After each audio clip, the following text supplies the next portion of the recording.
Hello दोस्तों, प्रणाम, राधे राधे। कैसे हैं? आशा करता हूँ आप लोग अच्छे होंगे। दोस्तों, सिंदूरदान गीत है, बहुत अच्छी है। आप लोगों को अच्छी लगेगी। लाइक शेयर सब्सक्राइब करना, कमेंट में लिख के ज़रूर बताना कैसे लगी।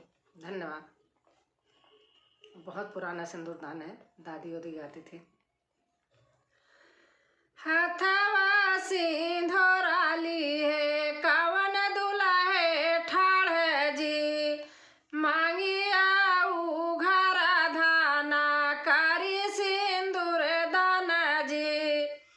हथवा सिंधोराली है, कवन दुल्हे ठाड़ जी, मांगी आऊ घरा धाना, कारी सिंदूर दान जी।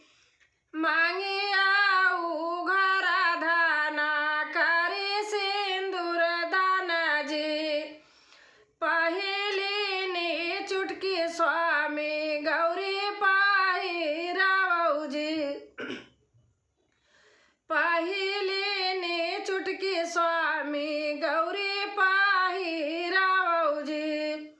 दूसरी नी चुटकी स्वामी मांगी आशा जावऊ जी।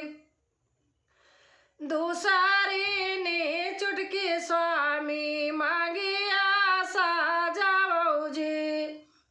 मांगी आशा जाई दुल्हे बोलैया से बोली जी।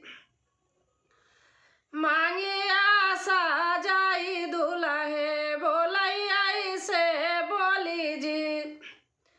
मड़ाए में बेटी रोवई गंगा बही जाई जी। मड़ाए में बेटी रोवई गंगा बही जाई जी। आजू से मोरी धाना ससुराल तोहार जी। आजू से मोरी धाना ससुराल तोहार जी। मई के भैलू धाना तू में मन जी, कि मई के में भैलू धाना तू में मन जी। तोहराई मन स्वामी गौर सम्मान जी। तोहराई मन स्वामी मोरा सम्मान जी। मई के चार दिन ससुराल हमार जी।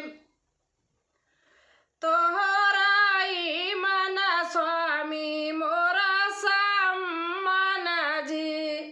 मई के चार दिन ससुराल हमार जी। मांगी आशा जाई स्वामी सिंदूरा पकड़, मांगी आशा जाई स्वामी सिंदूरा पकड़वई जी। मांगी आशा जाई स्वामी सिंदूरा पकड़वई जी।